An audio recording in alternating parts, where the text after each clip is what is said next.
Hi, it's a very sad scenario. A multi-billionaire industry of hair transplantation and cosmetic surgeries is leading to death.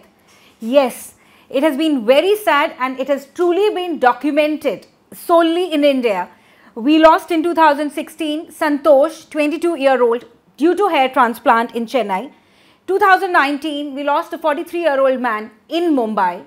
2021, to anaphylaxis post-surgery in Gujarat, we lost another person who was 31 years old.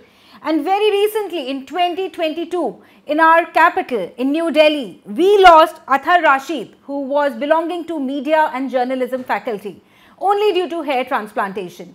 You know, hair transplantation, I'm not bragging, I've done for thousands of people, except for 1 or 2 odd cases. All of them have been happy with results and we have not had a single side effect.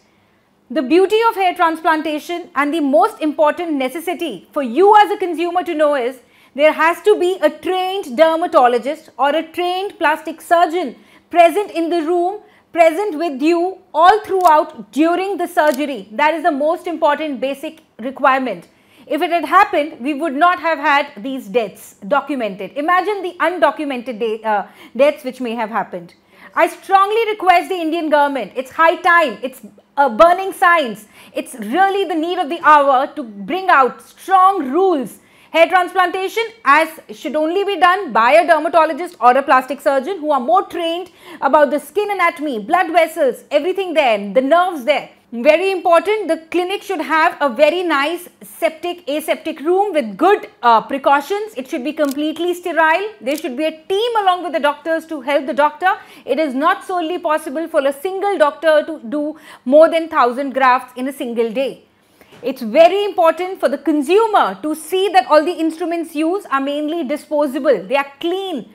Very important for the consumer to check the degrees of the doctor, where the Indian government is bringing out the register, the national register, which will have all the documentation and degrees, so that you don't fall prey to a quack. Well, unfortunately in my field also, like every other profession, though ours is a very white collar job, we see a lot of people who are only running after money, and hence this kind of treatments, and unfortunately we are losing people to death to a cosmetic treatment.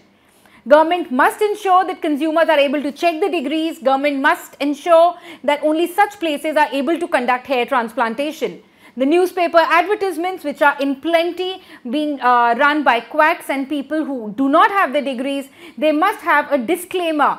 There must be some sort of a government instruction so that the consumer knows where to go. It is a zamana of artificial intelligence. I see a lot of my young patients who bring me, their own photographs with some filter, and they want to look like that. They change their nose in their phones, young girls, and they tell me they want a nose like that.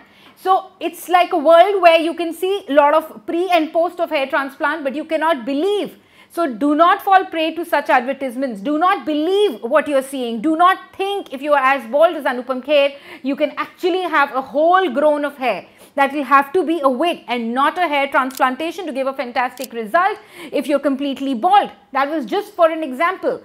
So please do not fall prey to wrong advertisements. Please ensure, be a correct consumer, be an informed consumer. And today here at Print, where I'm running this column with them, it's only for your education. Please feel free to ask us questions, and below in your comments, tell us new things that you would like to hear from me.